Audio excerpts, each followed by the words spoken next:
That's why I feel my work has helped so many people who have had sicknesses and diseases, some of which have been chronic, because as soon as they let go of the internal mechanism that creates that dis-ease and they find peace, then their external physiology eventually is given the permission to actually heal itself, and miracles literally do happen.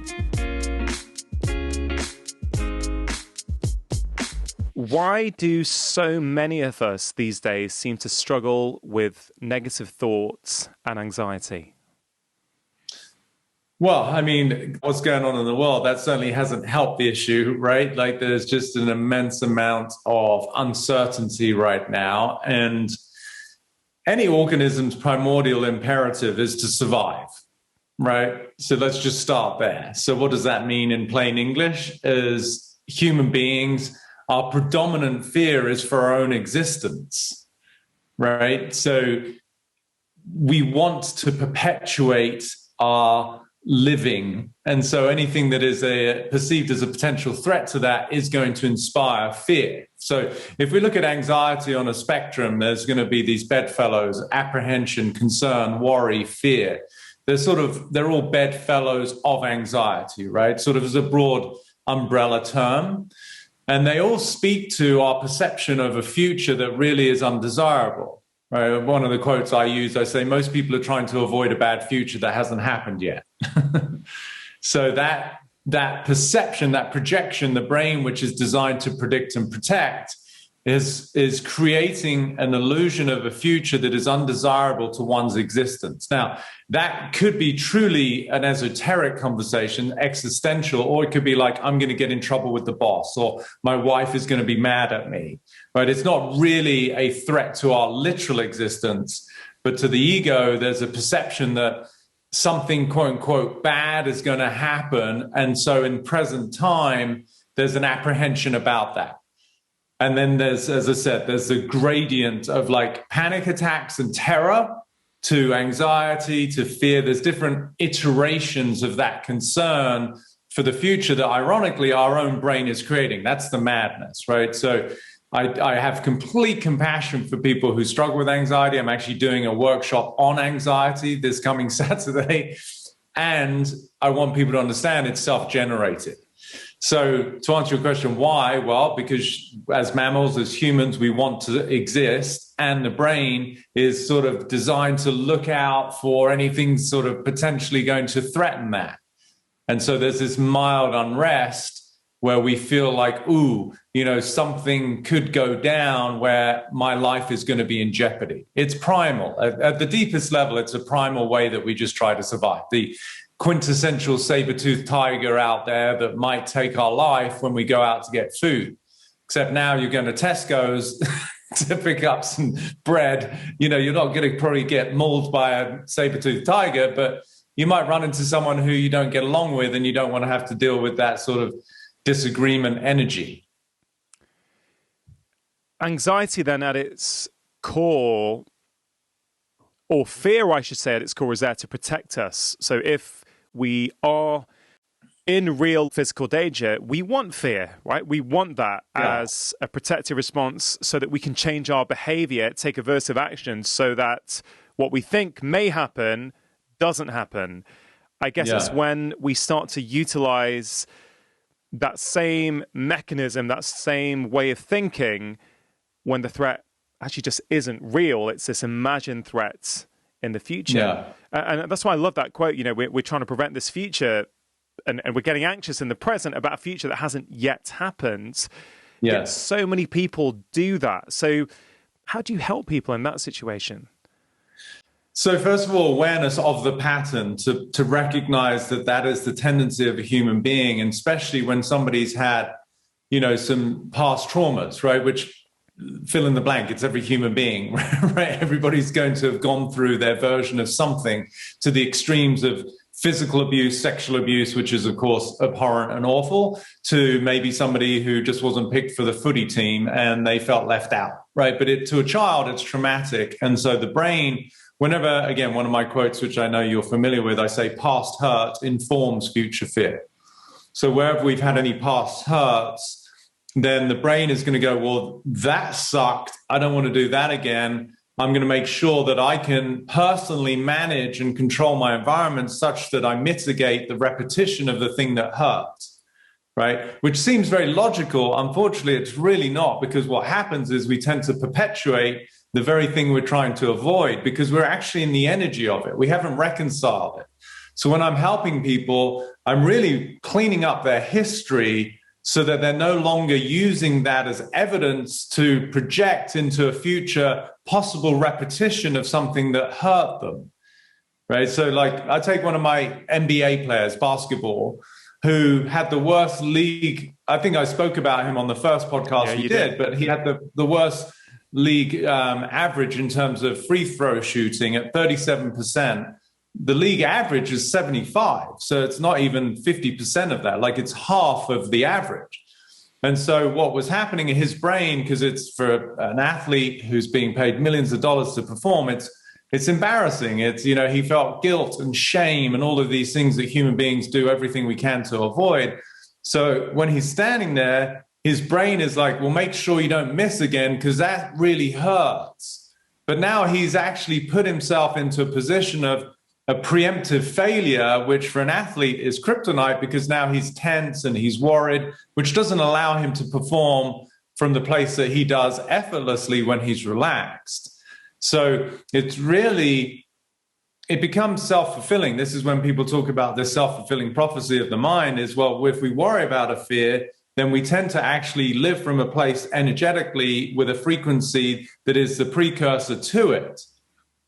So that, you know, that's where we attract the very thing that we're trying to avoid, ironically, until such time that we get to a place where we can go, oh my gosh, I'm just living from history and my hurts and fears are the byproduct of things that I haven't fully accepted in my life. So to answer your question, first thing is the awareness of the pattern.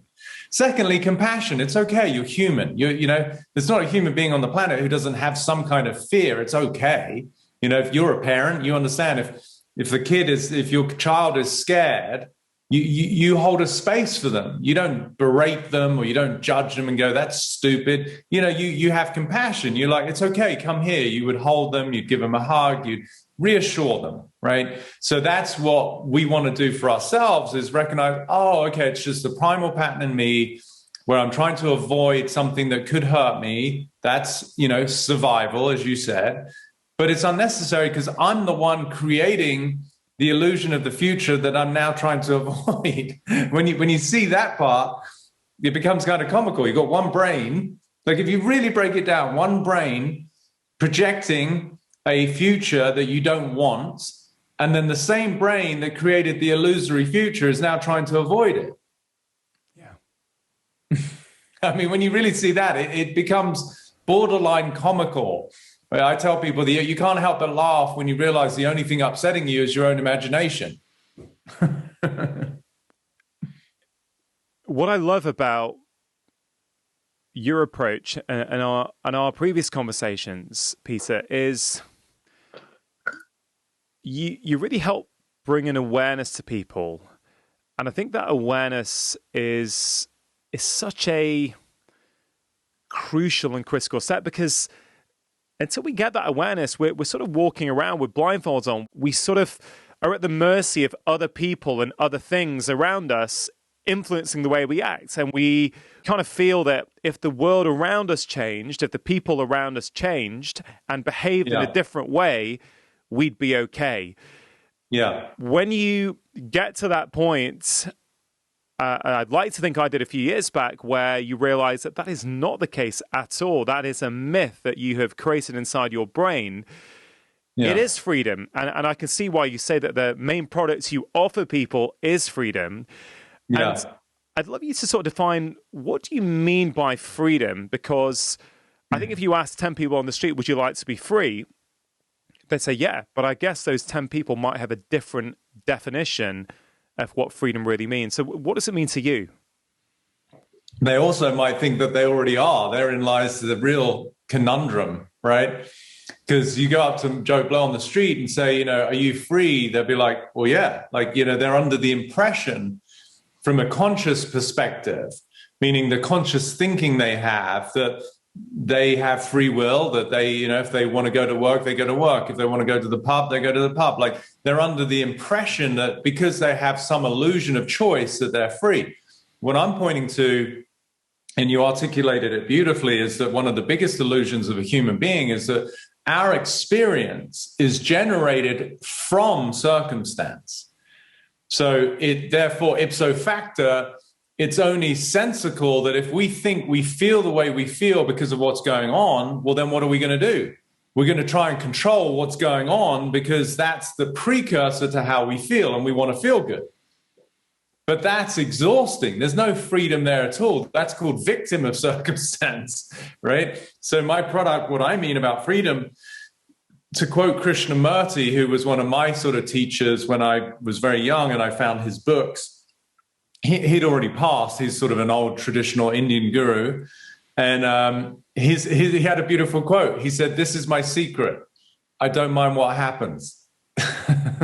And, if you can really feel into the energy of that, it's incredibly liberating. Now, I've got an addendum to that. I say, yeah, I don't mind what happens, and I have a personal preference, right? So I can get to a place where, yeah, I'm okay with the fact that whatever's going on is going on. And if I don't have any direct control over that, then it's a futile endeavor for me to just grapple with something that's not in my immediate zone of some sort of responsibility. So that's where we want to reconcile and surrender and go, okay, well, it is the way it is. It's not like I don't want my flight to be canceled, for example.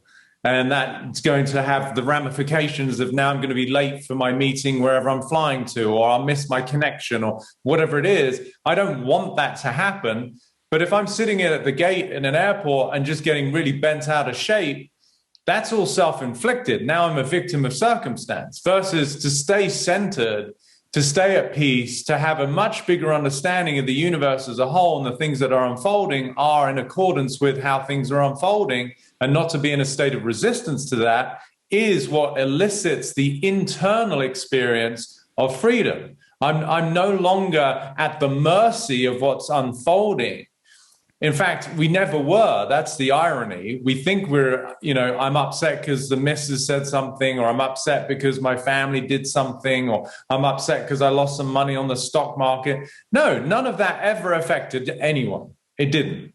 What affected us is our reaction to it. So it's still us. So I'm helping people transcend that world of self-inflicted suffering under the guise of the illusion of that it was the external world that was the instigator of your suffering. No, it looked that way, but it never was. And once you see the truth, which is, wow, I am 100% responsible for the experience of my life. I'm the one generating how I feel. Then why would anybody with an ounce of intelligence want to generate suffering? They wouldn't. And that's freedom. Yeah. It's sort of beyond intelligence, though, isn't it? Because you're right. People, when they hear that, they don't want to generate their own suffering, yet they often still do. And it's not because there's not a desire to change it, because ultimately we create the narrative. We can write the story that we want to write about that event that just happened. And, why not choose a story that kind of sits well with us and keeps us relaxed and calm? And I think that plane example, the plane being late, or the train being late, or the bus being late, whatever it is, right? I think it's a really good example because it's a very tangible kind of day-to-day event that affects a lot of people. So if we just use that example, I don't know if you've had an experience with this recently or not, but what can someone do in that situation? So, they're waiting on the train, they're waiting for the train to take them into London because they've got a meeting, but the train's cancelled because of road travel works or whatever works, rail works, I should say. Yeah. And so man, I'm going to miss my meeting. And then you can actually feel that stress start to build up in your body as that is happening. So in that moment, what can someone do to kind of change the narrative and stop that lack of ease building up inside themselves?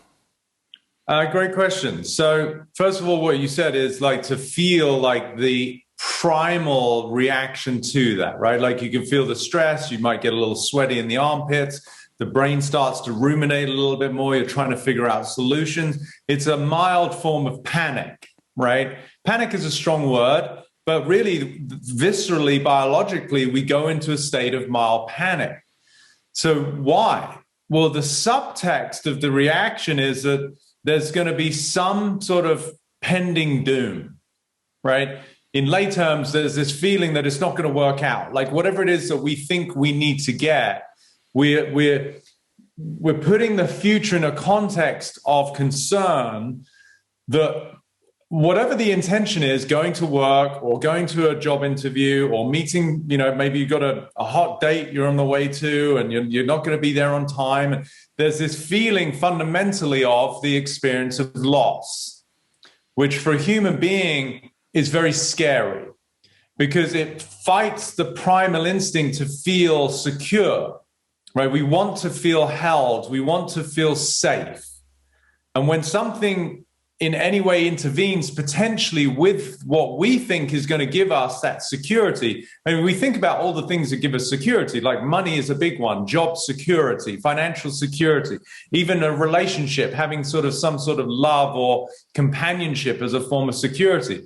So when there's any perceived threat that could pull any of those things away, then the primal urge in us is like, oh no, I'm not going to be okay.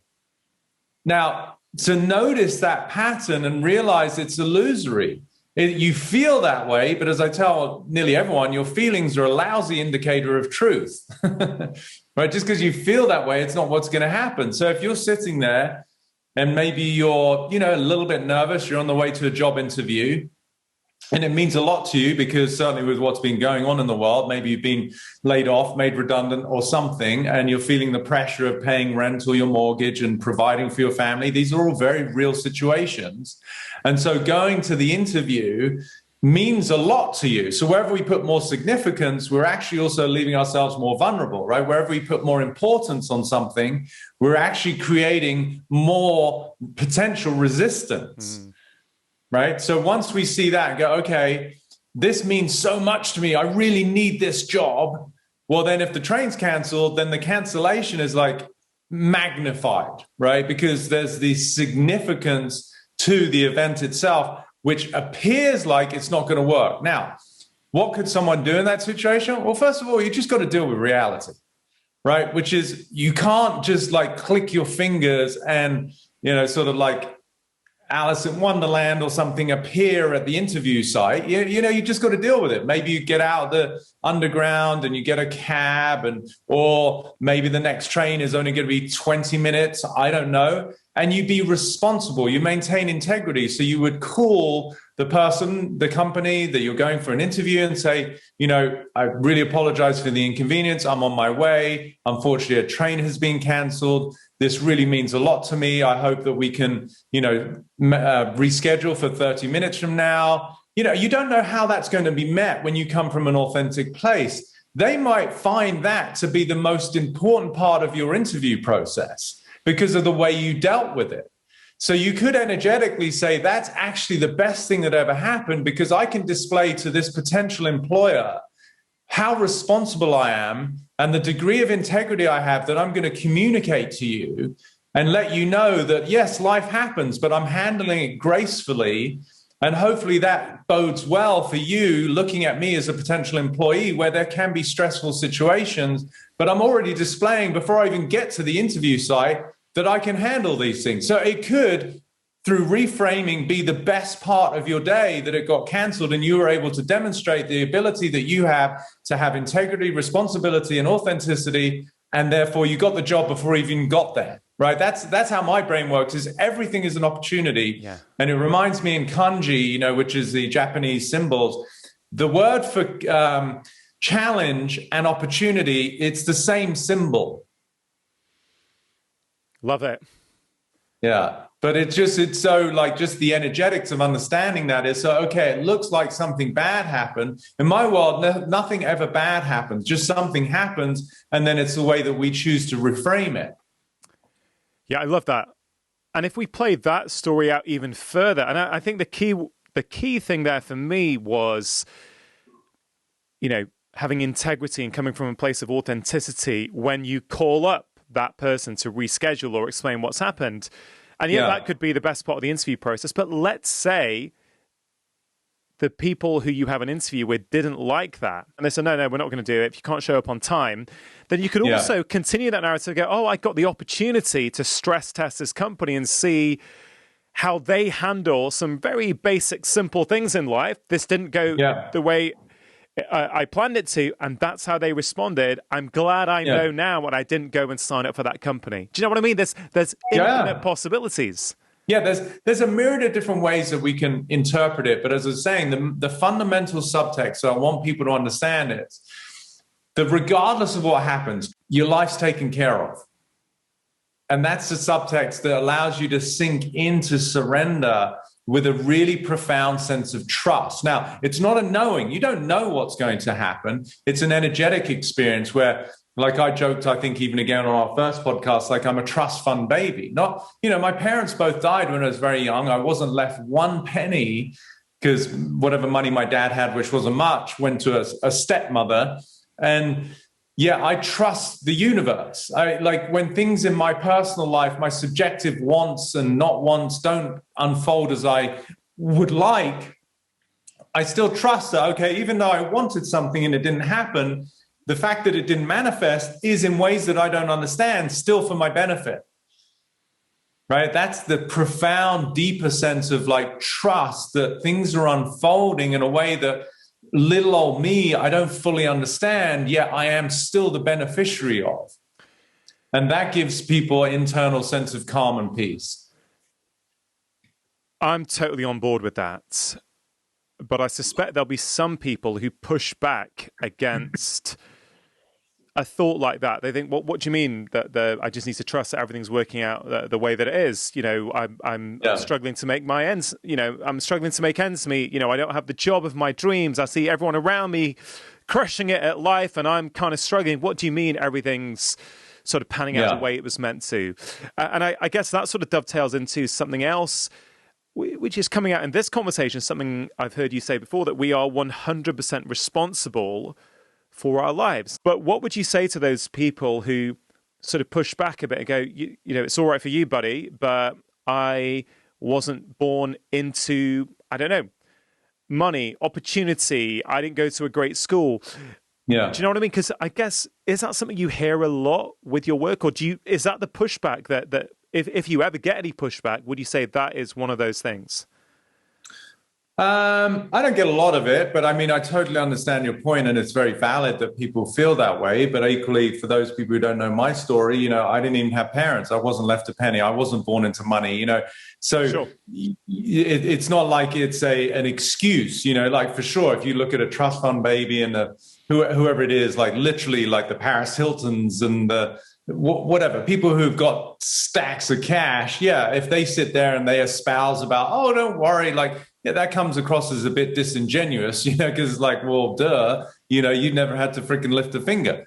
I've done it all, like working at a waiter, like hoping that I get 50 pence tip, or, it's like the whole thing, so it's a valid concern. First of all, I really always want to acknowledge people's reality, but it's nonetheless inaccurate. So we have to redefine what it means to be human and what everyone's after, right? So with the person who's struggling, they don't have the job of their dreams, maybe they don't have money, they weren't left anything, whatever their validation is for their woe, they're under the impression that their happiness, like we started this conversation, is dependent on their circumstance, right? It still goes back to the same point that you're a victim of circumstance. But the happiness, the true happiness, which again, I shared on your podcast, is the absence of the pursuit of happiness, or the absence of the search for happiness, right? So it's not dependent on my circumstances. My joy and my inner peace is not because of something. It's my own semblance of centeredness and self-acceptance regardless of circumstance. That ironically is the precursor to everything changing around me. So the person who's pushing back a little bit to this previous conversation that we were on, they're just showing the resistance they have, the fight that is in them relative to their life circumstances. That itself, ironically, is the foundation of their suffering. right? So their argument for why they're not happy is the actual precursor to why they're not happy, right? Do you know Byron Katie? She's, yeah. So she's a lovely, I'm not that familiar with her work, but I've heard some of her quotes. And one that comes to mind that I really like, she says, when you fight life, you lose, but only 100% of the time. Right. So if someone's in disagreement with anything, including me, I'm an expression of life in their view right now. They're listening to this podcast, they're listening to the conversation, and they're like, nah, this guy's full of shit. Like, well, I'm just saying something. It's not like it's gospel. I'm just sharing my opinion. And hopefully, as a man who cares with a big heart, who's sensitive, I'm just trying to change people's lives for the better. And if someone doesn't like that, well, okay, that's fine. You can listen to somebody else. But your resistance to what I'm saying is your suffering. It's not because I'm saying something.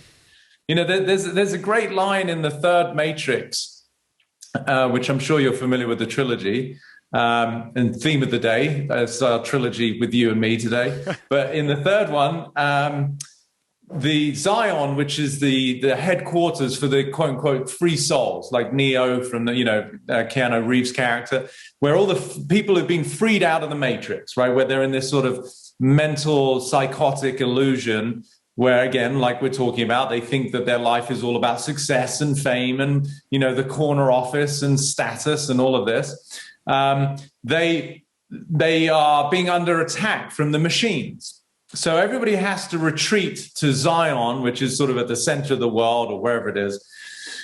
And for that reason, all the ships have to come back to defend their home. And when Morpheus, Lawrence Fishburne's character, comes back, he meets with the head of defense. And there's this contentious relationship between them as part of Hollywood. But, the head of defense basically lets Morpheus have it. He said, I told everybody they've got to bring their ships back. We've got to defend Zion.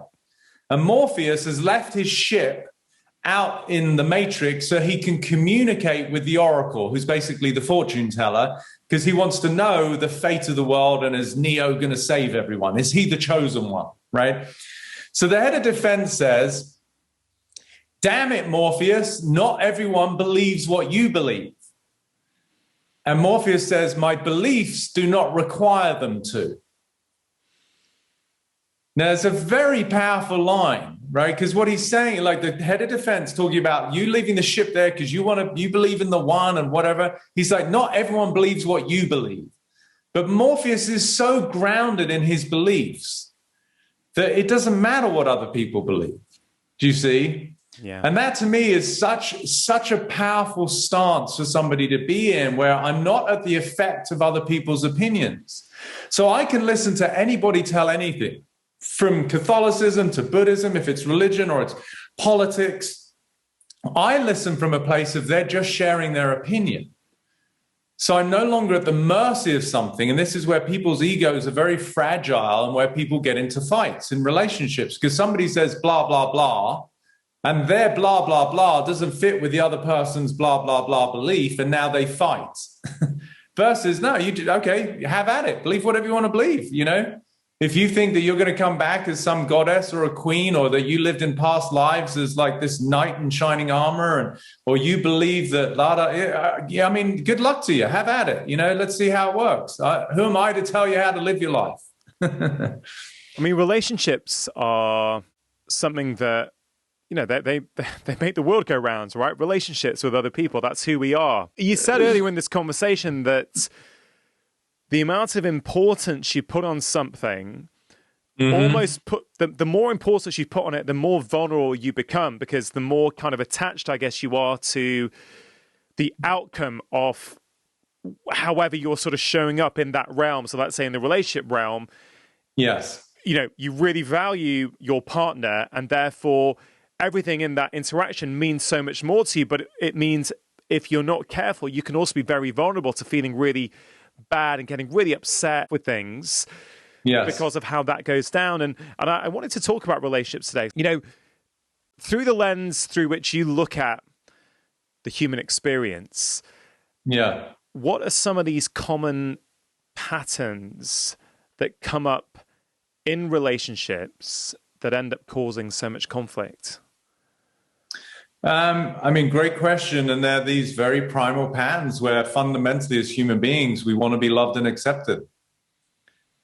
That's really what it comes down to. And so when we're in a relationship with someone who we're under the assumption has chosen us, if it's a wife or a partner or a husband or whatever, or even family, there's this sort of unwritten rule that, well, you love me. And then if they display any behaviors that are in conflict with that, then we feel threatened again. Right. So we're putting a lot of the onus on people around us to provide the security and the reassurance and the sense of self-worth for us. But that is a very slippery slope. I literally helped 2 clients yesterday and today, this morning briefly, who are struggling with the fact that a relationship they're in is fallen apart and their partner is now already with somebody else. And it's really triggering in them their feeling that they're not loved. But as I explained to them, that was there before you even met that person. That was your karma because you had your relationship with your mom or your dad where you felt that you weren't the chosen one. You weren't as special as a sibling, or, your dad was a little bit absent, or your mom didn't quite give you enough attention. It's such a big topic because every human being has got their version of trauma. It's just most people don't really look. It's just become baked into their personality. Personality, meaning your personal reality, is now an extension of what you went through as a child. The trials and tribulations, the hurts and the failures and the disappointments sort of get baked into who you think you are, so that now when you're an adult and you're in a relationship, if there's anything that has any sort of semblance of what you went through as a child, where you felt dismissed, you felt unwanted, you felt you did something wrong, you felt like you weren't valuable or special, wherever you feel your partner do the same, boom, straight comes up that hurt from your childhood. That's the power of relationship, really, as far as I'm concerned, is to reveal those things within us that have yet to be reconciled. That's the beauty. Now, of course, most people don't look at it that way, so they just fight and they throw spatulas and frying pans and, talk to my lawyer and, use the kids as bargaining tools or whatever it is. I mean, it's pretty ugly. But yes, relationships are beautiful, and I'm all about companionship and love and having fun and intimacy and meeting people and traveling the world. But really, as far as I'm concerned, relationships are the conduit for our own spiritual evolution to reconcile where we're still trapped based on our past traumas. And those relationships could be relationships with anyone, not just anyone. Our partner, our friends, the person at the shop, your boss, your work colleague, I guess. And what I'm hearing, and something I strongly believe, is that in many ways, the people around us can be our therapists if we look at them in that way. I'm not saying it's the same as going to see a therapist, right? I understand that there's a different skill set there. But in some ways, you can look at it, look, I'm being presented on a daily basis, on a weekly basis, areas that I'm not okay with. And if I look at it, if I choose to sort of come into my power and not make myself a victim, I can actually start to work on some of these things through the relationship. This way of thinking puts the individual in the driver's seat of their life. There's nothing worse than feeling that you are a victim to circumstance. That if the train came on time, I'd be happier. If my wife behaved in a certain way, I'd be happier. If my mum didn't do that, I'd be happier. If A, B, C, D, go to Z and then start again. It's you're a prisoner, aren't you? It's in that story that I choose to tell myself that I get my power and that I get my freedom, right? Yeah. When you realize, hang on a minute, I'm the one generating my own experience of life. Like, I'm literally creating how I feel. That is empowering. And I'm not a victim of circumstance. I don't need my mom. I don't need my mother-in-law. I don't need my boss. I don't need my spouse. I don't need my children to act in a certain way for me to be okay. That's the fundamental lie that humans are telling themselves, is that I can only be okay when everything is in accordance to my subjective view. Like, if you really break that down, it's completely nonsensical. First of all, it's completely audacious It's like, I didn't get the memo that Rangan's in charge of the universe and how everybody should be. Like, it's preposterous. Like, and if you are, then I didn't get the email that told me. And if that's the case, then let me know how I'm supposed to behave for you. It's like, it's comical to realize, wow. And again, there's compassion, right? It's not like you idiot, you've always been responsible for your life. It's like, no, it's okay. Wake up and realize, oh, yeah, why do I have to get so upset because, my mother-in-law left the milk on the different, shelf in the fridge that I don't like it there. It's like, really? Is that really upsetting me? Or is it a deeper sense of feeling not respected or not seen, which reminds me of when I was a child and I never got that sort of acknowledgement from my dad. And it's really the same energy that's just manifesting now as a 44-year-old and through my mother-in-law not putting the milk in the right position. But that's empowering to go, wow, that's so childish. Because really, when you break it down without judgment, it's always childish when people get upset. It's like an adult tantrum that people have. They sulk, they just use different language, they'll curse. But really, it's like you're having a tantrum. You're sulking. Peter, I've been on a, I guess you would call it a self-growth journey for a number of years now. For me, I think it really started when my dad died, just over 8 years ago now. Okay. And I feel that certainly my experience has been that there's multiple stages on that journey. It's an evolution. And I just feel these days, mate, so much happier, so much calmer. Yeah. Beautiful.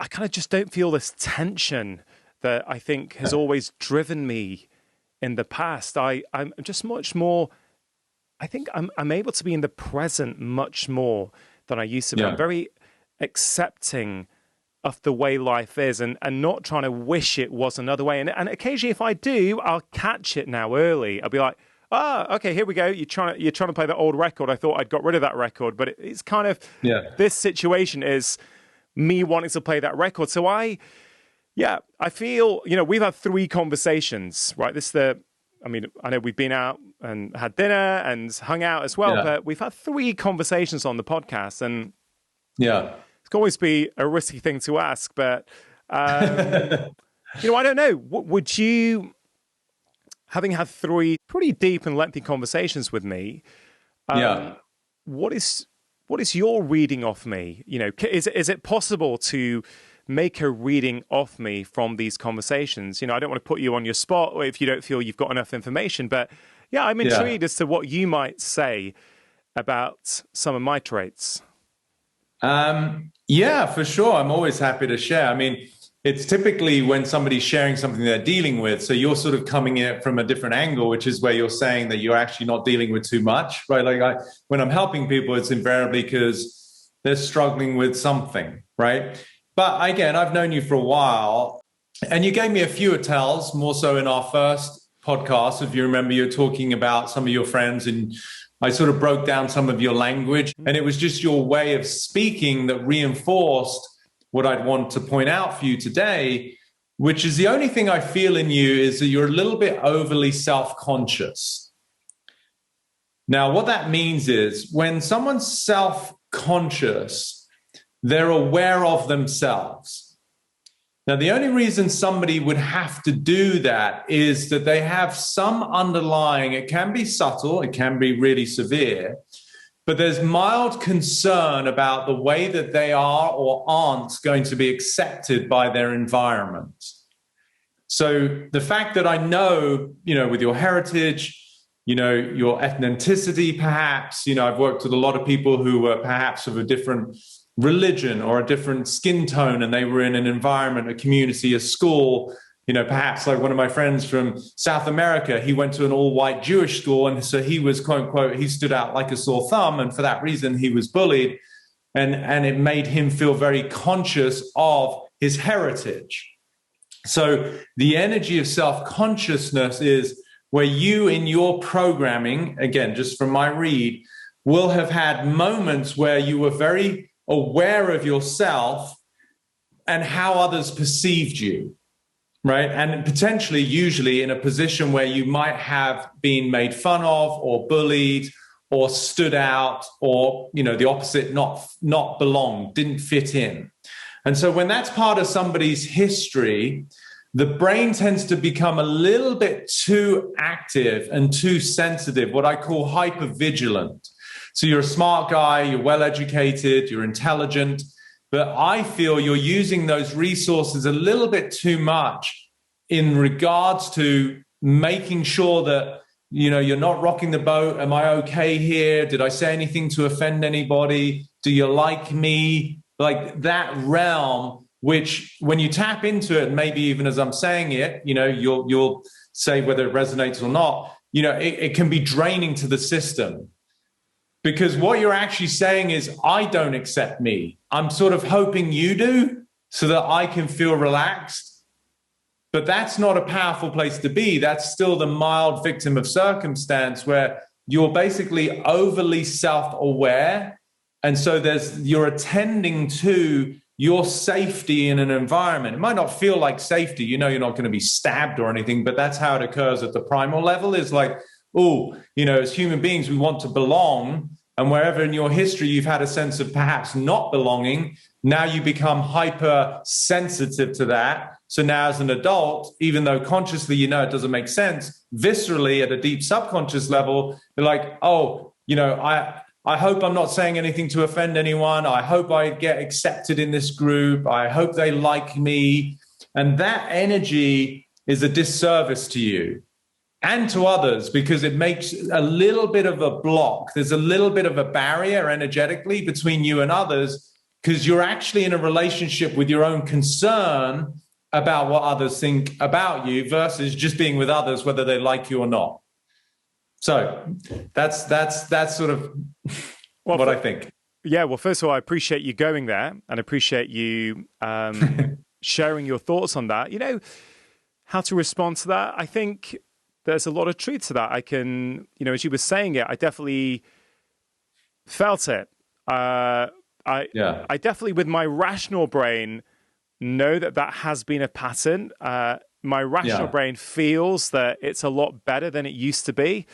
Like, for sure, significantly better. Like if it was 100% before, in my rational brain, again, I'm using the word rational brain very carefully because I think we can overthink things sometimes. I feel, I overthink things. I certainly have that tendency. I kind of feel it's about 10% now if it was 100%, but it's very hard for us to see things ourselves, right? Sometimes it takes somebody else to actually shine a light on an area. And there's something about what you said. Yeah, I felt it in my body, right? So that's a pretty good sign that, hey, there's something there. And I want to thank you for that, because it's a gift, isn't it? It's a gift to me to say, hey, look, maybe sort of sit with that thought later, you know, really feel into that. Because I guess I thought I'm sort of close to pretty much being over that, but you're feeling that it's still there. And I guess as you say it, I think I do too, mate, if I'm honest.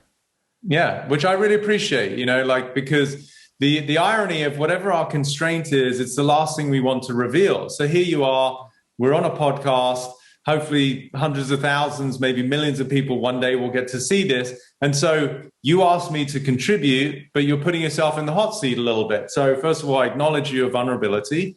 But secondly, I really acknowledge the fact that you could acknowledge what I said, you know, because it's like, yeah, that really kind of hit home. Like, I'm a bit self-conscious, like I'm worried what people think about me. First of all, if you were to say that, there's not one person on the planet who couldn't resonate with that. They're like, well, yeah, of course he does. He's human. I have that. You know, it's like everyone can go, oh, yes, I feel the same. And it's okay. That's the beautiful thing, is that you're a sensitive, caring guy. It's actually kind of it's a form of acknowledgement, really, is that you're that concerned about what people think about you. That's a nice trait. I'm just inviting you to recognize you don't have to be. Just know you're a good guy. Like, because I was that really, really consumed me and defined me for many years, until I realized, you know what? Not everyone's going to love me. It's okay. I know I'm a good guy. I'm doing the best I can. I'm not perfect. My intentions are pure. I want to help people. And if they've got some, you know, issue with me because I remind them of someone, and maybe a guy who, look like their wife's ex-boyfriend, and that's a trigger. I don't freaking know why they're upset. You know what I mean? But I'm going to let them be me and just know that I'm doing the best I can. And I think there's just a bit of wiggle room there for you, or maybe a lot of wiggle room for you to go, you know what? Rangan, he's a good guy. He's doing podcasts. He has amazing guests who he gives information to people. He's got his radio show. He's got a beautiful family. Like, if you could be more self-accepting, which really what this is about, like I said earlier, the journey is about releasing our own fears. It's not about getting more fame or getting more people to like you. It's like, no, if you have a deep-seated fear that you're self-conscious of, like, and you'll probably remember after this podcast, certain times in your childhood, I would invite you to look where you did feel self-conscious because mum said something, dad said something, you were in trouble, you were picked on at school, whatever triggered you being, I want to be a good boy, like, because I can imagine you being a very good boy, like, but you don't need to play that role anymore. You're a good guy, you've established yourself, and it allows your system just to relax a little bit more. Let everybody have their opinion. That's okay. Of course, it's nicer if people like us. I get it. But, I don't know what's going on in their day that they're in a shitty mood. But it just will give you more freedom, mate. So it's awesome that you can see it. I'm glad you felt it in your body. That tells me immediately that we're spot on. And now you get to have a bit more compassion for that part of you and go, it's okay. I can see that you developed the habit over time because of your childhood of wanting to make sure you didn't rock the boat, you didn't upset people, and that people fundamentally loved you. That's very human. No one's going to begrudge you that pattern. I just don't want you to live from it anymore, because you can love that part of you just like you would love your child if they felt they were not picked or they weren't liked. It's kind of adorable, right? Because it's a child mentality. Yeah. You just don't have to live from it as a grown man. That's all. Yeah, I mean, as you sort of speak to that, I've done a form of therapy called IFS, Internal Family Systems, which I found incredibly helpful to process various incidents in my childhood. But as you were speaking there, you mentioned ethnicity. I know my brother and I were two of the only sort of non-white kids at our school growing up. Grew up in a very sort of middle class, sort of white suburban area in Cheshire. And I think we were there was only 2 Indian families in town, and we were one of them. So, there is that self-consciousness there. But there's something you said, Peter, that it's a nice. You didn't say nice quality. It's an endearing quality. But actually, I think it depends where the energy comes from. So, I mentioned my dad died just over 8 years ago. Yeah. The reason I live in the northwest of England, where I grew up, is because I moved back from Edinburgh, where I was at med school and working, to help my mum and my brother look after dad, because he had to retire. He had, with ill health, he had lupus. He was on dialysis for 15 years. And, it was a very, very intense and stressful time. Now, I think back to that time and I think, how did I do what I did? And what I mean by that is, I would kill myself with caring. Now, I would. I was there 7 days a week. I was working as a doctor. I'd get up at 5. I've shared this before, but I would get up really early. I'd go and shower my dad, get him ready. I'd go to work. I'd sometimes go at lunchtime if he was in hospital. I'd, whatever it needed for 15 years, 7 days a week, 365 days a year, I would do. Right? It didn't matter what was going on in my life. That was my top priority. And I remember in the days after dad died, some of my dad's friends would say to me, Ronga, we're just so impressed with you. We've never seen anyone do or look after someone like that before. And that made me feel good on a level. I thought, because I had built up, mate, this identity that's who Rongan Chatterjee is. He looks after people. He cares for people. And what's really interesting is my mum, unfortunately, her health has been deteriorating recently. Her mobility's gone down. My brother and I are around most days. I'm there helping her with breakfast most mornings. And there's a couple of things there. Is I can feel the energy behind me caring for mum very different to with dad. Like, it's no longer my identity. I love my mum. I'll do everything that I can to help her. but I'm not going to kill myself at the same time. I can put boundaries up in a way that I was incapable of doing 8 or 9 years ago. And for me, I'm now starting to think about, actually, I can now see a time when mum won't be around, which is something I've sort of come to terms with in the last few months. Yeah. And I'm actually, a lot of the time, I'm okay with it. Just to be clear, it doesn't mean I don't love my mum. It doesn't mean that energy is different now, and it feels good. It feels like it doesn't take every sinew, every sort of ounce of energy away from me. I feel like I've still got energy for me and my family, but I can also care for my mum. Does that make sense? 100%. It's why the FAA has the ruling that when you get on any airplane, and many people have heard this before, and the attendant or whatever says the oxygen masks come down, you put yours on first, even before your own child. Now, that's a beautiful metaphor for the fact that if you don't take care of you, you're of no use to anyone anyway. Right? So I would assert that with your dad, you were still trapped in the idea that it was incumbent upon you. It was like, it occurred to you as a have to, I must, I need to. Yes, of course you care. But now with your mom, it's a choice. It doesn't mitigate or doesn't in any way minimize the amount of love that you have for her, but she's on her own karma. We become less attached to form. My mom died when I was 7 of cancer. My dad went to work when I was 17, never came back, right? He died on the ferry in Zeebrugge. And for sure, it impacted my life, but it really taught me the power of being able to let go of form, right? Form, anything in the manifest world. And form comes and goes all the time. Even in the course of this conversation, we both literally lost millions of cells. Anyone listening, they've lost millions of cells. They're dying all the time.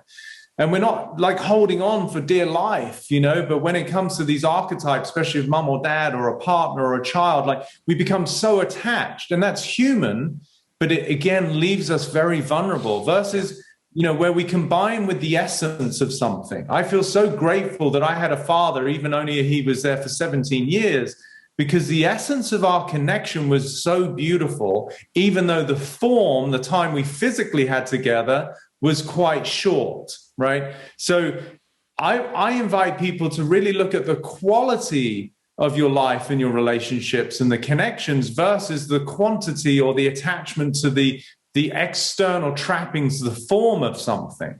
So I love the fact that you can even see in your own behavioral adaptation that before the little boy, it's how it defines you. It's no surprise you're a doctor, right? Like there's this part of you that has been programmed somewhat through adaptation to be the care provider, like the wounded healer, right? Like that's where you find your value. It's these identities we construct around ourselves that we live within. That the identity I had was that I'm a carer. Doesn't matter night or day, 7 days a week, I am there. Nothing gets past me. I'm there. And I'm going to see that, and the world around me are going to see that. And when you let go of that label and you stop living within those constraints, it is freeing. And mate, I've gone through a process of the last few years of just getting rid of really feeling into what are these labels. And I don't define myself as a doctor. I no longer even define myself as a father. I'm proud to be a father. It's a role that I take very seriously. Yeah. But I think the problem is when you define yourselves by these kind of labels, again, you're putting yourself in a box. Part of you then starts to live in accordance with what you think society thinks that label should be, which is problematic in itself. But then what happens? What happens if you lose that label? As you say, what happens if I got fired from my job? What happens if I got ill and I couldn't work? What happens as a parent when your kids leave the house when they're 18, right? If that's your whole identity, it becomes really problematic. So I wonder if you could speak a little bit to identity and how problematic it can be if we select the wrong identity or actually choose any identity, really. But I also want to make sure we touch on, we mentioned the body, you mentioned emotions, stress in the body and disease. I think it's something that doesn't get spoken about enough. It's not something that we as doctors really get any training in at all. This is in the sort of Western medical model. I know you've trained in Ayurvedic medicine. So I wonder if you could speak to some of those issues, please. Yeah, for sure. I mean, identity, we could call it persona, ego, they're all sort of interchangeable. So it's where we become collapsed with the idea of who we are. Like, it's a sensitive subject, but whatever. I don't mind talking about stuff. So I'm here to break molds, right? So if someone says I'm Christian, and there's millions of Christians around the world, to me, that's a completely inaccurate statement. It's not bad. It's not wrong. It's just inaccurate. No one on the planet is Christian. Somebody may subscribe to the tenets of Christianity, but who they are as a divine being, that baby that they were at one point, didn't even know its own name or its nationality. It certainly wasn't associated with any particular religion. This is an addendum. This is something that got added after the fact. So if you look at even just religion and how it's been, arguably one of the biggest causes of bloodshed around the world, it's only because somebody believes they're something and then somebody believes they're something and there's this disagreement and then, well, let's fight.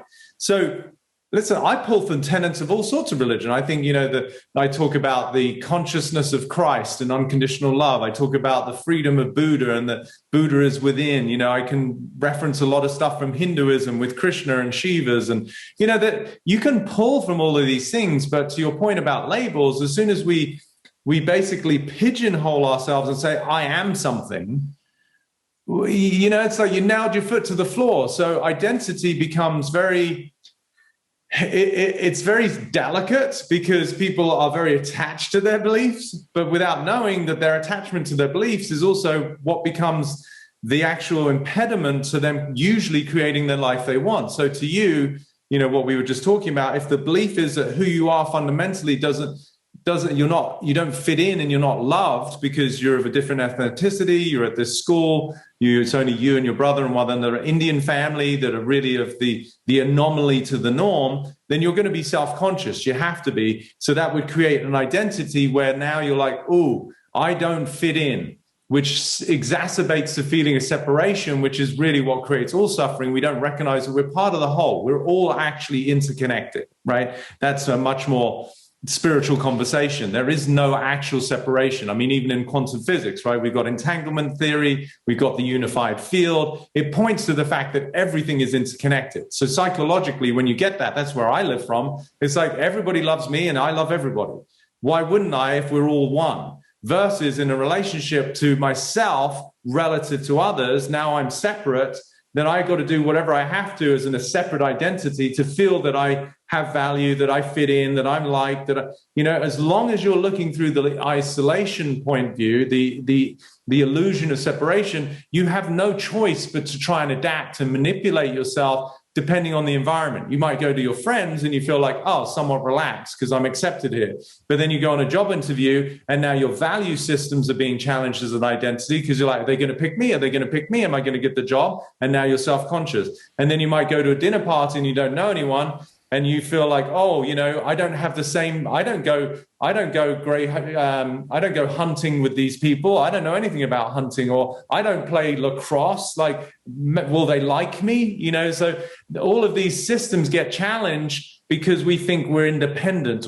That's the identity. So it can be very deleterious to our psychological, our mental, and our physical health, to go to your second part of your question, which is where I talk about the term dis-ease a lot, as the precursor to disease that manifests physiologically. When psychologically we're in a state of dis-ease, the absence of ease, then the endocrine system is going to be dumping the cortisols, the norepinephrines, the adrenalines into our body, which if that's consistent over time, then our body can't rejuvenate itself. Things are going to become compromised. And that's where, it might take a couple of decades, but you're going to get sick. So identity, it's so ironic because people fight for their identity, but the identity itself becomes the obstacle to what they want, which is really union. You look at relationships romantically. Here's the irony. You go on your first date and you're really excited, male or female, and you're meeting male or female, who cares what you're into? But you're going to do whatever you can to present your greatest ambassador,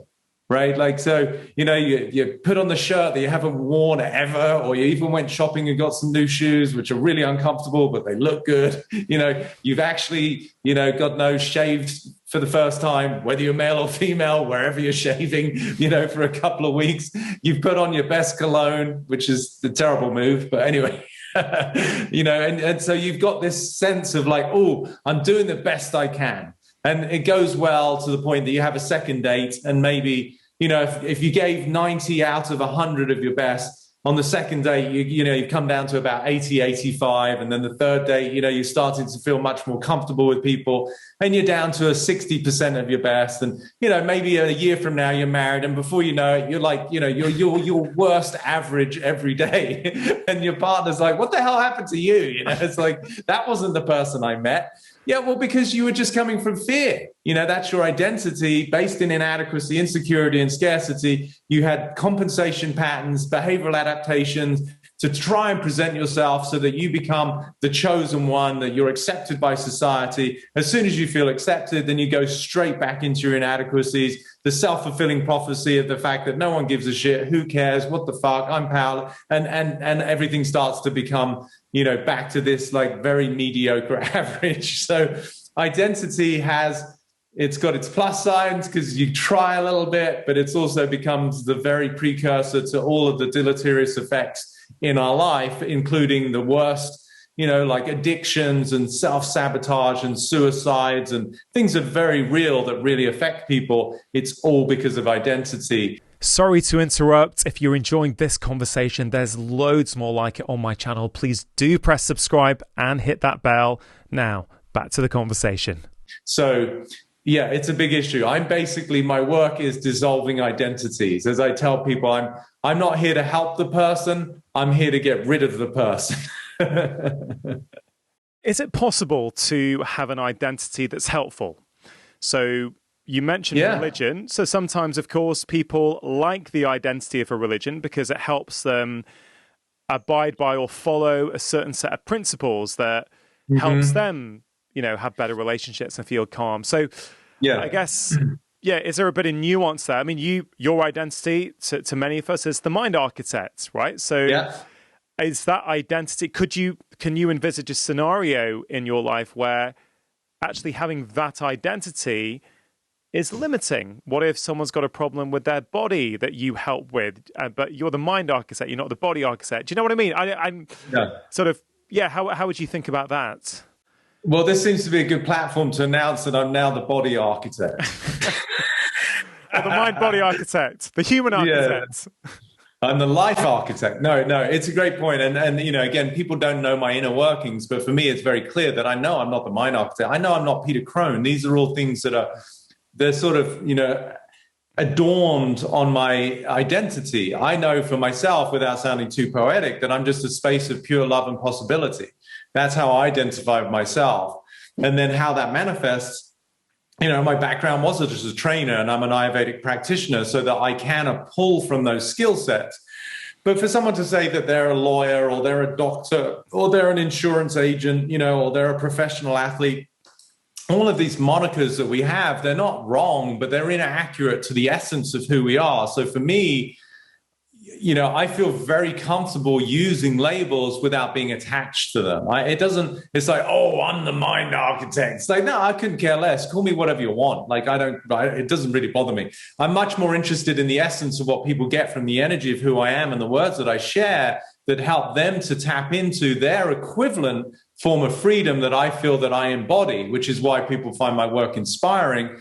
They might not know too much about me as a persona. They might not know my parents died. They don't know if I'm married, I have children. They probably couldn't care less. They're much more interested in like, wow, I feel better listening to this guy. So really, what is that? Is it because I'm a mind architect, or because I'm representing the expression of a form of energy that is appealing to them? The expression namaste, the divine in me recognizes the divine in you, is the translation, right? So it's really, I'm speaking from a place that I assert is somebody's essence, and it's appealing to the essence in them, whether you call that freedom or love or self-worth. So that identity that I use, yes, can people have an identity that's beneficial? Of course, but to what end? You could argue that your identity of being a doctor 365 a year, 24/7 with my dad. Like, you could argue that that identity of like, I will not be stopped, I'm a care provider, you could say that's beneficial. You know, you probably helped your dad for a lot, you know. But my question is, to what expense? You know, in real estate, they have that term carrying costs. You know, if a house is not being sold, it's got carrying costs, right? You have to keep the lights on, you keep it clean, you're paying your mortgage, whatever. And so an identity always has carrying costs. And so it's just the degree to what are those costs. Now, again, to the extremes of an identity that's founded in a feeling of inadequacy where I'm not loved, I'm not wanted, I'm a failure because of their childhood, that led them to finding relief in substance, and it became an addiction that is now draining their bank accounts. It's ruined their marriage. They don't see their children anymore. They're living on the street. That's a lot of cost to that identity, right?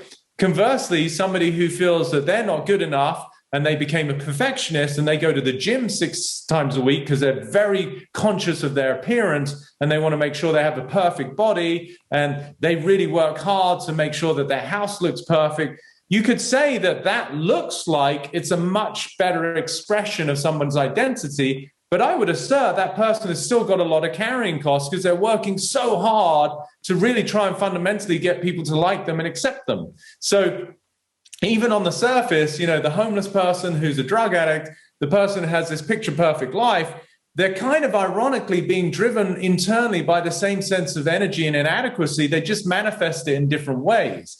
So identity, to me, fundamentally does have to be destructed at some point, or at least seen for what it is, which is a facade and a mask, so that we can reveal what's beneath that, which is the essence of who we all are. And from that place, then I feel you actually live a life that would be, you know, sort of referenced or symbolic of somebody who's in harmony with everything. So that is beneficial to everyone. It's just you're no longer carrying any cost because you're just in harmony with your true nature. And I'd like to think that that's where I live from, that there is the absence of friction. There is the absence of resistance. There is the absence of trying to impress people. You know, that to me is true freedom. I'm no longer trying to prove myself to anybody, and I don't have anything to hide. Does that mean I'm perfect? No, but I found peace with that. Does it mean that everything in my history was immaculate? Not at all. Parents died. I drove my dad's car when I was 15. I knocked down the garden wall. Like, I've done my stupid things. I got drunk. I've done all the things that humans do, but I found peace with myself. And so then there's no longer this external identity effort of like hoping that, you know, I look good enough that you like me. That to me is exhausting, and why people do have these sort of self-medicated substances they rely on, which, as I said, can over time really, to your question, impact people's physical health. And to me, that's why I feel my work has helped so many people who have had sicknesses and diseases, some of which have been chronic, because as soon as they let go of the internal mechanism that creates that dis-ease and they find peace, then their external physiology eventually is given the permission to actually heal itself, and miracles literally do happen. Yeah, that term carrying costs is so apt.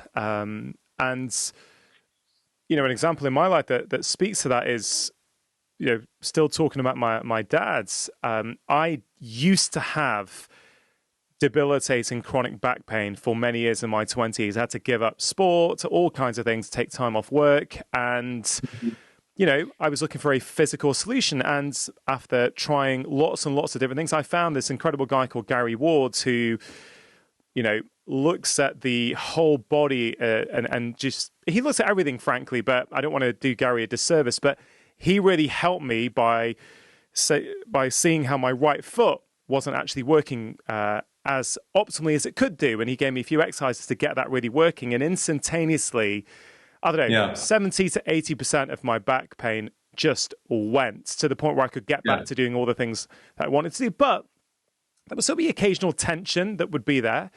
But it wasn't a problem. I was able to do the things in life that I wanted to do. So as a human being, I just kept going on and thought, I'll just keep doing these exercises, and this is good compared to how things were.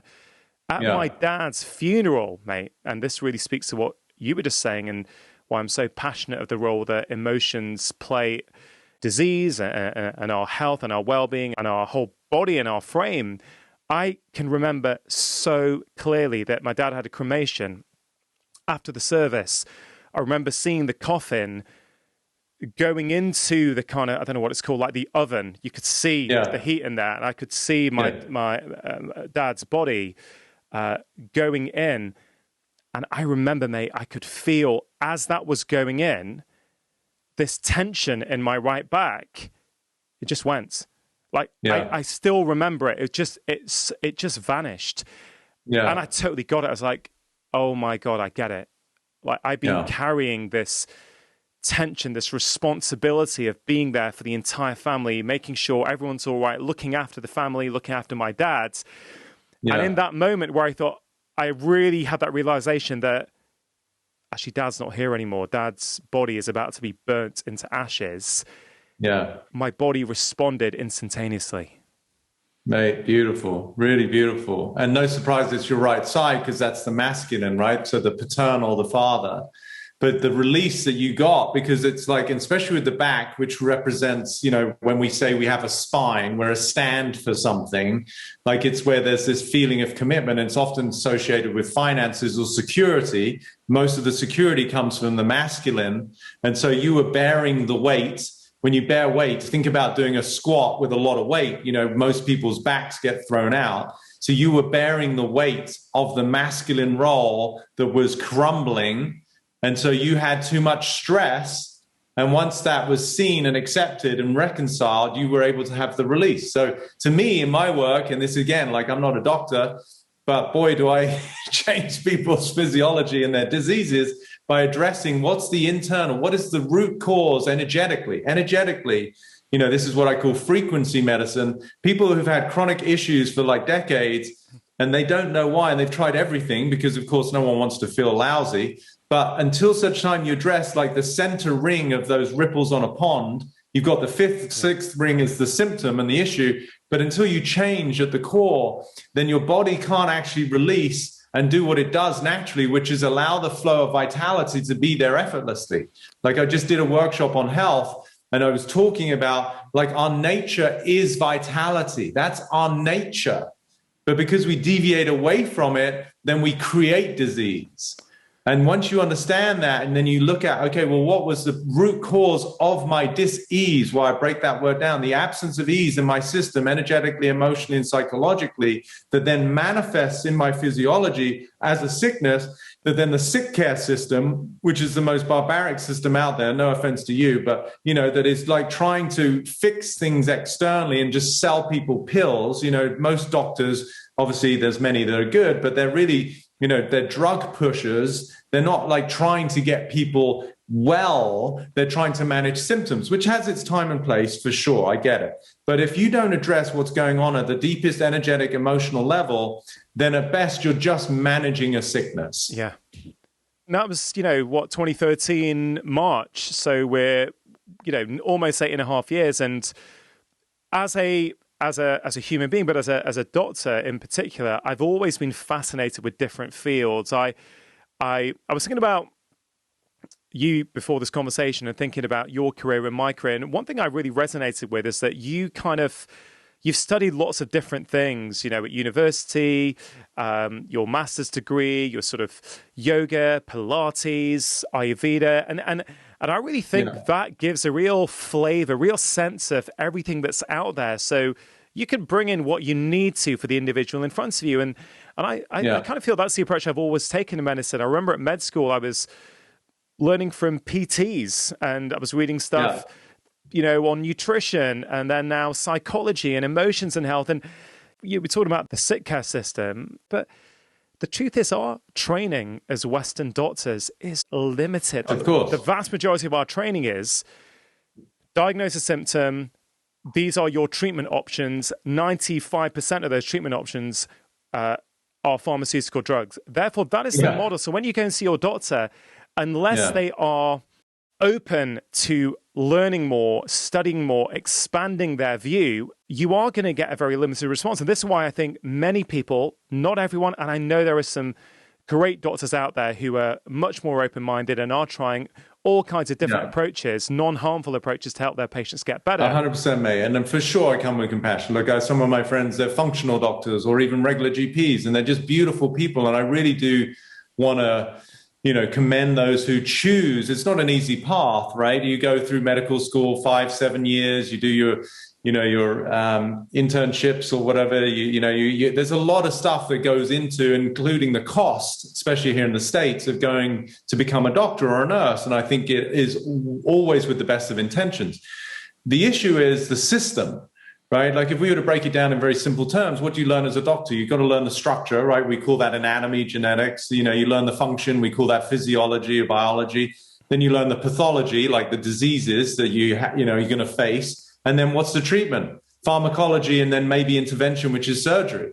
So, again, without kind of pointing to the 300-pound gorilla in the room, which is big pharma, which wants to control everything, they're the ones giving the money to the universities. There's the one paying the lobbyists. The system itself is just corrupt. I mean, it's just call it what it is. And there's good people trying to help. But I don't know how many hours in the 7 years of study, 2 or 3 on nutrition. In Ayurveda, we know everything stems from the gut. That's our view. It's like we have an expression: with good digestion, medicine is unnecessary.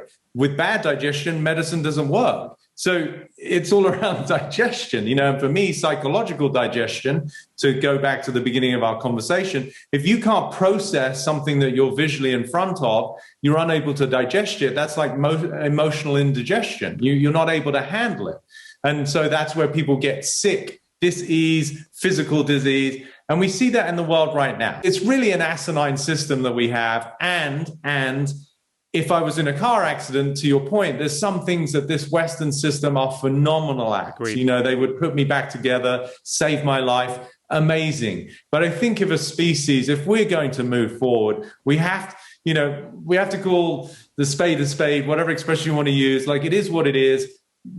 Emergency, triage, acute intervention, Western medicine, awesome.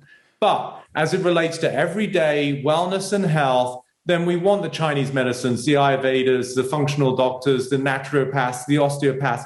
There's a whole world that allows people to tap into health and wellness. We can bring the best of everything is what I appeal to. First of all, agree about all the benefits of Western medicine. Hey, we've spoken a lot about my dad today. My dad got 15 years extra of life on a dialysis machine. I am so grateful. If a dialysis machine did not exist, dad's kidneys weren't working. That's him gone, right? That was an artificial kind of kidney keeping him alive. So he got to experience all kinds of things and meet my kids and all kinds of stuff. Do you know what I mean? So it's not about throwing it all out. It's about recognizing what it's good at and what it's not good at. I'm an optimist. I think things are changing. With a colleague of mine, Dr. A.a. Panja, we created something called Prescribing Lifestyle Medicine. This used to run in person, this course that the Royal College of GPs in London have fully accredited. And we've trained over 1,000, maybe a couple of thousand healthcare professionals already. And 95% of them are saying it's significantly influencing the way that they practice. We've now put it online, literally, I think a week or two ago. We're now taking it out there. So I'm an optimist, right? So I think there are problems, but I don't want to just keep talking about the problems. I want to try and at least do something that contributes to a solution. Peter, I want to be respectful of your time, but there's 2 big topics we didn't get to. Just briefly, I just want to ask you, if past hurt informs future fear, how do we deal with that? I know you're running a lot of online courses now for people who want to access your work, which is fantastic. I know people who've got great benefit from that. What is your view on things like therapy as a way of dealing with past trauma? And then secondly, given that a lot of these patterns develop in our childhoods, for those of us that are parents, what can we do with our children to reduce the likelihood of them developing these patterns that they then have to try and undo in their 40s, 50s, and 60s? Great. Okay. Past hurt informs future fear is one of my quotes that I came up with, recognizing the pattern of where the brain, when we've had any kind of failures, disappointments, or trauma, it's designed to predict and protect. So we are going to be looking out for the repetition of something that hurt us. It's just very simple physics, right? You go near a stove, you burn your hand, you're going to be that much more sort of self-aware when you're next near a stove, because like, oh, that hurt last time. So does therapy help? It depends on the quality of the therapist. You know, I remember I did a retreat in Thailand many, many years ago, and a journalist from the Daily Telegraph came out to work with me. They sent a few journalists just to do some stories. And he had a really pertinent last paragraph. He said, you know, when I got back from seeing Peter in Thailand, I went to see my therapist and I told him I didn't need him anymore. I realized that he'd helped me to identify my fears, but I realized that constantly just talking about my fears didn't make them go away, right? So therapy, again, there's some amazing therapists out there, but there's also some awful ones who just are doing a job and they're prescribing, you know, benzodiazepines and SSRIs and whatever sedatives. Yeah, and I guess that word therapy is so broad; it can mean so many different things. One of the reasons I like IFS so much is because it doesn't require you to go in and talk about it. It sort of goes back to that childhood experience and sort of reprograms it straight away in your mind. But I could totally see how for many people, your work would, for many people, will just mean, oh, I get it now. I just got that realization. So I can understand why some people wouldn't need a therapist after that, or certainly that kind of therapist. Yeah, so that's why, again, one of my catchphrases, I say I don't solve problems, I dissolve them, right? Yeah. So, you know, a therapist, a doctor, an expert, a spiritual teacher, like whoever you're going to see, invariably, with the best of intentions, is trying to help you with your problems, but thereby they're sort of reinforcing the fact that you've got some. In my world, no one has a problem. No one has a problem in my world. Now, that to most people is like just jarring. It's like, wait, he doesn't know me. He doesn't know that. I don't need to. I know that you have a resistance to a circumstance based on your conditioning and, like we said, your identity. If I can undo your identity, then all of a sudden you're free and you will actually attract and manifest an entirely different life that is absence of quote unquote problems. So yes, there's many forms of therapy. You could say massage therapy. You could say acupuncture is a therapy, right? You could say there's different modalities. But I do believe whoever you are as a human being, you have to have an outlet. You have to have some access to conversational therapy of some kind, even if it's just a best friend, even if it's a lover, somebody who you can trust, who you can just share what you're going through in an arena that you're held and you're accepted in a way without judgment itself is a form of healing therapy. I think one of my greatest skills with people, yes, I have all of these tools where I can discern between, you know, where someone's lying or they're not, or they're coming from fear. But one of my greatest assets, I feel, is that I just listen from a place of non-judgment and I just accept people for who they are. And most people have never had that energy. And so it's very liberating. So that's the first question. And then regarding parents, you know, we get a lot of that, and I'll probably do a workshop on parenting soon.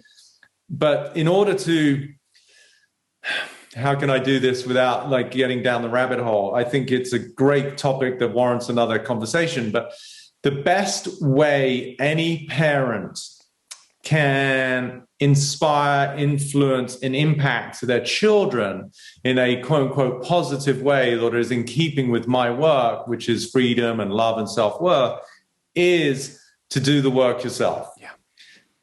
Because children, more than anything, mimic who you are versus listening to what you say.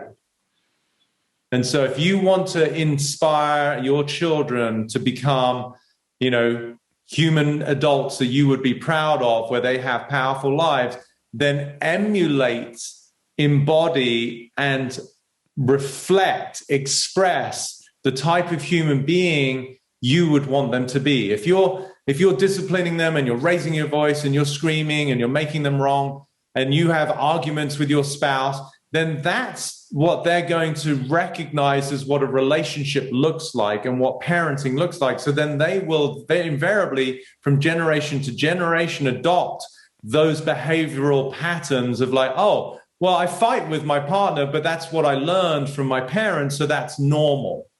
But it doesn't feel good. It's just normalized. Yeah. And so I help parents, I help athletes, I help businessmen, I help everyone in between to find that sense of freedom, so that you can be the living embodiment of what you would wish to pass on, not just to your children, but to your loved ones, your siblings, people you care about. And even for me, I like to be a living embodiment of my work. I don't want to be the guy who's full of BS, who's like, oh, he sounds great on podcasts, but people who know me behind the scenes, like I'm some sort of jackass. It's like, no, I want to live the way that I preach. And I think so for a parent, whatever qualities you would love your children to embody, then, express those so that they can mimic you, because that's what children learn more than anything. And we're all doing the best we can. Like my quote, I say, we're masterpieces, but we're all works in progress. So a lot of compassion. I'm a parent to millions. I don't have my own children. So, I can't speak entirely to the trials and tribulations of being a parent, and children will test your nerve. I get it. And if you get upset and pissed off at times, it's okay. But try and rectify yourself as quickly as you can. Understand they're children. They're supposed to draw all over the walls. They're supposed to break shit. It's what they do. And the more you can have love and acceptance of them, stop making them wrong. That's one of the most, I find over time, detrimental things that parents do to children is they make them wrong and bad, and children don't know. They're 3, they're 5, they're 8, they're doing the best they can. Yeah. So for a parent to make a human being, a child, wrong or bad, it leaves such an impression, versus help them understand why what they did perhaps isn't ideal or why it did upset you, but educate them versus disciplining them or judging them. I love that, Peter. I think it's a wonderful place to close off our third conversation. For people, mate, who want to follow you, sort of do courses, how can they find you? Where's the best place? And also, when's the book coming out? Best place is Instagram, Peter Crone Official, and my website, petercrone.com, where they could find workshops and courses. And the book is coming along. I really don't know. You've done this more than me, so the publishing time, dependent. My intention is to finish the book by around November, December of this year. So then I don't know if that puts us around spring of next year. I just keep getting people who want to work with me, which is very flattering, but it pulls away from my writing time. Yeah, it pulls away from writing for sure. You kind of almost got to shut off for a little bit and just get in the zone. But good luck with that, mate. And Peter, thank you for making time. Your work is helping so many people around the world. I value you for what you do for humanity. I value you as a friend. And I hope we get together soon in person.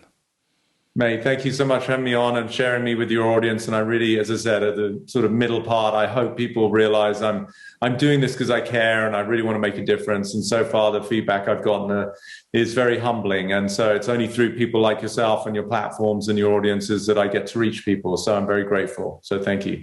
If that conversation resonated with you, I think you are really going to get a lot out of the very first one I had with the incredible Dr. Gabor Mate. It's right there. So give it a click and let me know what you think. Once you're asking not why the addiction, but why the pain, now you have to forget that it's a choice because nobody chooses to be in pain. And you also have to forget the medical idea that it's an inherited brain disease.